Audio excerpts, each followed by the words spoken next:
12th is when she got sick. I was called by my sisters at 3 a.m. that she got sick around 1, 2. She was taken to a certain hospital in Buruburu. Okay, to you it can sound unique, but to me the patient is not unique. When I went to that hospital, I realized it didn't have facilities. This is a patient whom you are sure that you are just moving time with, but eventually this patient must pass. The results for blood culture and sensitivity was scoped. To us, currently that is a clinic that is closed, should not be providing services. There is the laws that need to deal with that because that become a criminal case.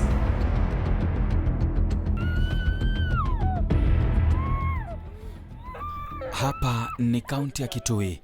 Wingu la simanzi na hisia nzito imegubika kijiji hiki cha Kasunguni. Familia, jamaa na marafiki wana huzuni na uchungu mkubwa baada ya kumpoteza mmoja wao mikononi mwa jamaa anayejiita daktari.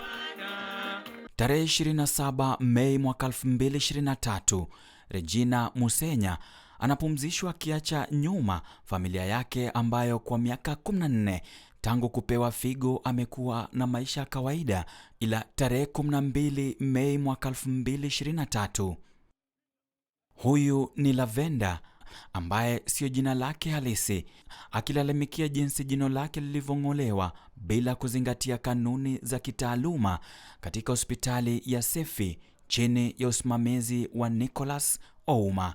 Hata hiyo maneno hii hospitali ni mingi wanajua kutengeneza meno. Sasa mimi sitaki stress. Siwezi tuma mtu, hata mtu siwezi enda hapo nikiwa na homa. Hata meno. Lakini hiyo siku nitaamua ataleta pesa yangu, nitajua vile nitafanya, wewe usijali. Na huyu ni John ambaye pia jina lake halisi tumelibana. Uchungu wake ni wa mkewe kujifungua mtoto katika hospitali hii kwa jina Sefi Nursing Home, na hajawahi kupokea stakabadhi rasmi ya kuzaliwa mwaka mmoja baadaye. Ilikuwaje? After delivery? Yeah. Aliniambia nikuje after 2 days. Yeah. Itakuwa imetoka. Yeah. After kwenda kurudi akaniambia bado. Nikakaa hiyo hospitali nilikuanga Kariobangi South. Yeah. Kukaa after 2 weeks. Ikaama, sikuipata, kwenda kuangalia tena sikuipata. Yeah.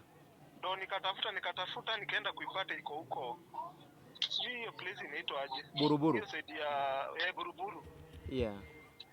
Kuwapata hapo wakaniambia sasa hiyo hawezi nipatia. Ishapita 6 months.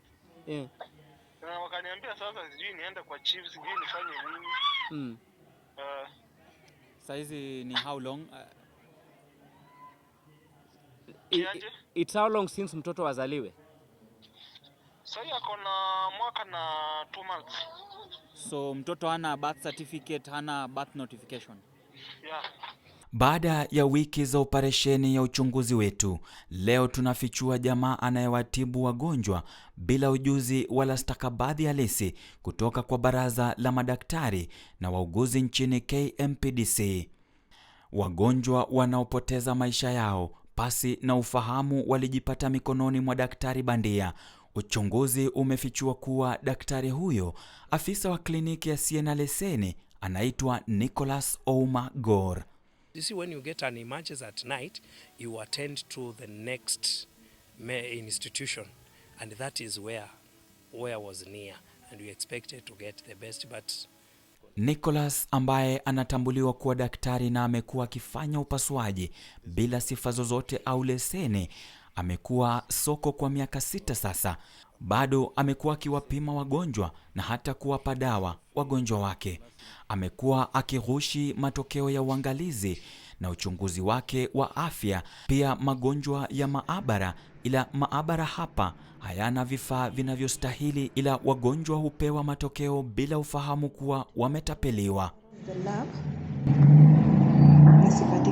As you can see, there is no microscope, there is no centrifuge, there is nothing completely. You see, nothing completely. serikali imeweka mifumo mbalimbali ya sera, sheria na taasisi ili kupambana na kuzuia udanganyifu katika sekta ya afya, mojawapo ikiwa ni kupitia huduma ya ujumbe mfupi ili kuwasaidia Wakenya kuthibitisha iwapo hospitali na madaktari wanaowahudumia wana leseni. Hata hivyo, licha ya juhudi hizi, inakadiriwa kwamba takriban vituo vya afya 9,000 nchini Kenya vinatoa huduma kinyume na sheria. Tarehe 11 Mei, Regina Musenya alitembelea kituo cha afya kwa jina Sefi Nursing Home kwa huduma za dharura. Hii ilikuwa siku 6 baada ya kupata matibabu kutoka kituo hicho na kuchukuliwa sampuli za damu ili kufanyiwa uchunguzi. Technically there was nothing in the lab. So I wrote everything. RBS machine, there was no even RBS machine, and that's hard to find to miss in a hospital. Even in a chemist you can find it. So I wrote everything and I gave the owner of the hospital. He told me before he reported on 3rd he was going to purchase those things hata kama ni kidogo kidogo. So wakati niliingia job hiyo tarehe 3, the first patient mwenye alinitumia was fulimogram, SAT is typhoid test and H. pylori. So venye alinitumia hivyo nikarudi kwake nikamuuliza, what are we going to do about this test, because we do not have SAT, we do not have H. pylori, we do not have fulimogram machine. So he told me, you take this patient pale kwa lab, you withdraw the sample. For SAT lazima atoe stool. So sinikatuma patient, and then he told me I was to hang around that area, the lab area, for around 10 minutes, alafu nimrudishe karatasi venye iko. So I did that. Huyu ni Janet ambaye tumempa jina lisilo lake. Anasimulia namna hospitali hii imekuwa ikiwatapeli wagonjwa kwa kugushi uchunguzi na matibabu ya magonjwa kadhaa. And I actually asked the owner of the hospital himself, nikamwambia, how about those things that you said you're going to purchase? Akaniambia, you know me, I'm a very busy man, I will just make sure you have them, but hizo isikupewa siwasi, you know. Kulingana na Janet, hii ni tabia ambayo imekuwa ikiendelea kwa muda sasa. So this on 5th, there's a patient who came, he had a kidney failure, and he was going to Nairobi Hospital for dialysis. So this patient came, I think he had complications with his upper respiratory tract because she was coughing. The doctor requested that we do culture and sensitivity, blood for culture and sensitivity, and urine for gene expert, that is TB tester. So daktari akatoa sample, the urine sample, mimi nika withdraw damu ya kufanya blood culture and sensitivity. I want you to understand that at this point I'm still new. I'm only 2 days old. I don't know where to take the sample. So nikamwambia daktari, this sample for blood culture, akaniambia leave it, just weka kwa fridge, I am going to take it myself for culture and sensitivity. That blood ilikaa hapo kwa fridge until on 10th. Until forever. Maybe it's even still there right now. For culture, she asked for the results for culture and sensitivity. Now I didn't know what to do because I knew that the blood was still there in the fridge. Damu na sampuli za choo cha mkojo hazikukaguliwa wala kufikishwa popote, ila zilihifadhiwa kwenye jokofu na taarifa ya matokeo ya utafiti wake Regina zikagushiwa. This 12th, when I went to the hospital, I saw some people walikuwa hapo nje and they were mourning, only to come to realize that the person who had passed was the person whom the results were cooked. The results for blood culture and sensitivity was cooked. It happened like this. Daktari told me, go to the cyber, kuna kitu nataka uniprintie. So si mimi kama umeniajiri na wewe ni boss yangu, if you send me somewhere I'll go. I didn't even know what it was. Me went to the cyber. Na nikamuuliza, so hiyo kitu yenye naenda kuprint, so nitumie kwa email. Akakataa, akasema email is very cumbersome. Nikamwambia nitumie kwa WhatsApp, akasema hapana, you just go to any cyber, ukifika pale send me the email and the email and the number of the person wa cyber. So nikafika cyber nikamtumia ya. So wakati nilimtumia tukakaa karibu 5 minutes hakuwa ametuma anything. So he sent it to me. So I had to send kwa mtu wa cyber without si kuangalia hata ni nini. So wakati wa mtu wa cyber aliprint is when I saw kumbe ni results for this patient for culture and sensitivity. So I definitely knew the results were cooked because the blood was still in the fridge. We had all the documents because we work with them, showing that the Lancet has done test, Kenyatta. Latest was Kenyatta. The samples were taken. And when I tried to check that document, the blood sample was taken. In the sheet, it showed urine. The blood, urine. I'm not a medic, I'm not in that field, but common sense. It shows that if you have taken your blood, I don't know how you can take urine sample. The form itself, it wasn't signed, the original we were issued with. So it can't be authenticated that it came from a certain institution. Lakini matokeo hayo feki yakawa yamepitwa na muda, kwani Regina alikuwa amekata roho.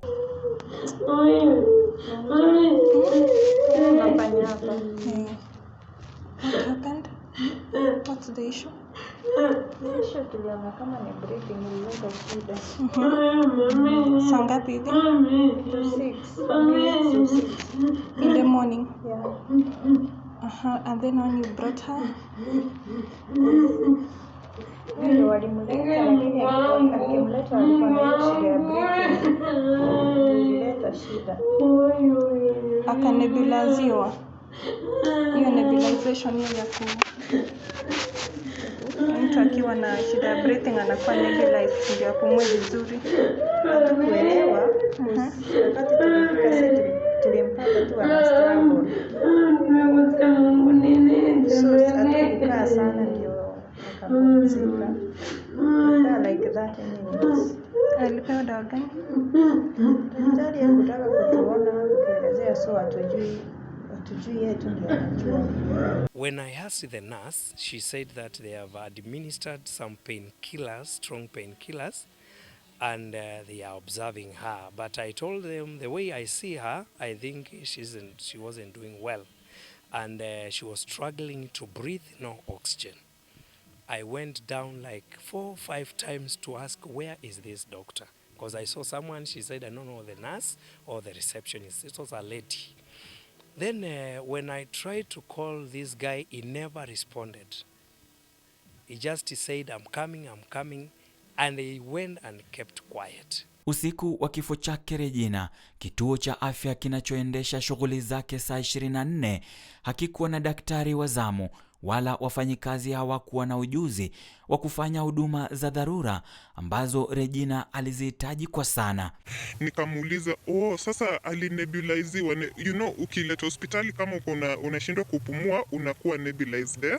There's a machine called nebulization machine, so unaweka salbutamol or normal saline or there's this other drug, aminophylline. Unaweka and then ina open the airway. So the hospital, imagine it doesn't have those things there, and it was at night, so the patient wasn't nebulized. And even the sister of the patient, the one I asked, the relative of the patient, alisema, daktari denied us tuone ni nini patient anafanyiwa.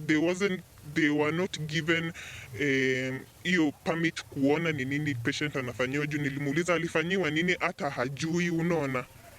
And that was so wrong, because even if you are brought for emergency, the first thing unafaa kufanya ni RBS. Hospitali yenyewe, as big as that, it doesn't have an RBS machine.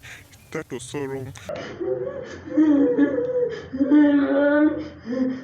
Lakini saa 2 kabla ya Regina Musenya kufariki dunia, ndugu yake Jeremy Mutika anasimulia ukosefu wa tumaini kwake na dada zake wakati walihitaji huduma za Daktari Nicholas Ouma. After that minute, she couldn't breathe. I was holding her. I prayed for her, and what she did is to open the eyes. She looked at me. She was doing like something, she needed oxygen, the way you can try to show There was no nurse, there was no doctor. I took that thing, I checked, I tried, no oxygen, so I couldn't. I sent my siblings to call for the doctor, he never came. Wakati wa saa za mwisho za kifo chake Regina, Jeremy na dada zake hawakufahamu kilichokuwa kikiendelea na badala yake wakatumwa kuripoti kifo chake Regina. Je, ni daktari hufahamisha polisi habari za kifo cha mgonjwa wake aliyefariki katika kituo chake au ni familia ya aliyefariki? When she passed on, first of all, the person who came, I don't know whether it's a doctor or what, they said we have to report to the police. I was asking them, this is someone who has died in hospital. Is it a police case? There are two ways it happens. If there is what we call dead on arrival, for those who are already dead by the time they arrive to the hospital casualty, those ones go directly to the police because no service was provided. For those who may have spent some little time at the facility, then the facility is supposed to give a note, a report to the police to guide the police on how they will write their notification for the mortuary to accept the body. Mgonjwa mwingine ambaye alizungumza nasi pia alisimulia jinsi mkewe alivyofanikiwa kujifungua mtoto katika kliniki ya Sefi, wakati huo kikiwa Kariobangi Kusini, lakini zaidi ya miezi 6 baadaye bado hajapata stakabadhi za mwanao za kuzaliwa. Ilikuwaje? After delivery, Yeah. Aliniambia nikuje after 2 days. Yeah. Itakuwa imetoka. Yeah. After kwenda kurudi akaniambia bado. Nikakaa hiyo hospitali nilikuanga Kariobangi South. Yeah. Kukaa after 2 weeks. Ikaama, sikuipata, kwenda kuangalia tena sikuipata. Yeah. Ndo nikatafuta nikaenda kuipata iko huko. Sijui hiyo place inaitwa aje. Buruburu. Hiyo side ya Buruburu. Yeah. Kuwapata hapo wakaniambia sasa hiyo hawezi nipatia. Ishapita 6 months. Yeah. Na wakaniambia sasa sijui niende kwa chief, sijui nifanye nini. Saizi ni how long? It's how long since mtoto wazaliwe? Sasa ako na mwaka na 2 months. So mtoto hana birth certificate, hana birth notification? Yeah. Kituo hiki cha Sefi kilichoko katika barabara ya Mumias, huenda akafikiri katika maandishi haya ya Sefi Medical and Dental Clinic atapata huduma nzuri, ila usichokijua kwa haya ni majina tu. Lakini kulingana na uchunguzi, hiki ni kituo cha afya pamoja na utapeli wa taaluma ya afya. There was no microscope, there was no centrifuge, there was no VDRL strips, there was no SAT strips, no H. pylori strips, there was no RBS machine, no RBS strips. I only left urinalysis strips and PDT strips. Only 2 things, which I really did legitimately. I did urinalysis and I did a pregnancy test. So what equipment are they using to measure malaria? To test people who've come there with symptoms of malaria? Nothing. Like I said earlier, I take the sample and I return the paper the way it was. And the doctor will determine if to tell a patient if he or she has malaria or not, if she has typhoid or not, or bacterial infection or not. Because even full hemogram, you see full hemogram, it gives you a printout. The machine itself, it gives you a printout. So you can imagine full hemogram results which are written. Where in this world? Nowhere. Written full hemogram results, no. Ili kudhibitisha hili, tulizama na kufanya uchunguzi wetu kwa kuingia katika kituo hiki cha afya tukiwa tumejihami na kamera zetu za siri. Tulianzia hapa kwenye mapokezi, tukatumwa katika eneo hili kwa kupanda ngazi ili kuonana na daktari. Daktari tunayekutana naye hapa ni Nicholas Oumagor, na ambaye baada ya udhibitisho wetu tunabaini kuwa ni daktari ambaye amekuwa akiendesha kituo hiki bila leseni kuanzia mwaka 2016 hadi wakati wa kukusanya taarifa hii. Kwenye kona upande wa pili ni chumba cha maabara, na hapo ndipo sampuli za damu zinatolewa kwa uchunguzi wa malaria. Huyu ni mfanyikazi wake Nicholas. Amepewa ruhusa kuchukua sampuli hiyo ya damu kutoka kwa mmoja wa mwanahabari wetu mpekuzi bila kuvalia glavu wala kuzingatia kanuni za kutoa damu katika maabara. Chumba hiki hakina dalili zozote za kuonyesha kuwa ni maabara ya hospitali hii, mbali na vifaa hivi vya kukusanya damu tu. Dakika chache baadaye, Daktari Nicholas anatuandikia taarifa ya kuonyesha kuwa mwenzangu yuko na malaria ya hali ya juu zaidi na anahitaji matibabu ya dharura. Ni muda wa kulipa sasa, na Nicholas Oumagor hajapewa leseni wala ruhusa ya kuchukua pesa kupitia bima ya afya ya NHIF wala bima yoyote nchini. Hapa amefanikiwa kupata shilingi 1800 kwa madai ya kugundua na kuagiza dawa feki ya malaria. KTN News sasa imethibitisha kwamba Nicholas Ouma amekuwa akihama kutoka eneo moja hadi lingine baada ya aidha kushindwa kuzingatia mahitaji ya malipo ya kodi na hata kutapeli wagonjwa wanaofika katika kituo chake. We have a record of Sefi Medical Clinic that was initially registered in the year 2018. And because we normally conduct inspections to confirm the status of facilities, we did conduct an inspection in 2022 November and found that they had not kept their records up to date. They are not licensed for that year and maybe the previous year. The continued registration of medical centers and medical clinics by the Kenya Medical Practitioners and Dentist Council, when they are fully aware that these people are only supposed to be registered and licensed in terms of their medical centers and clinics by the Clinic Officers Council, cannot be for any other thing other than for financial gain. Nicholas baadaye alirejea tena na serikali ya kaunti ya Nairobi akaomba leseni, lakini wakati huu na jina tofauti ambalo amelitumia hadi sasa kwa jina Sefi Medical Clinic, wakati huo akihamia Kariobangi Kusini katika jengo hili lenye ghorofa 5 katika barabara ya Mutarakwa.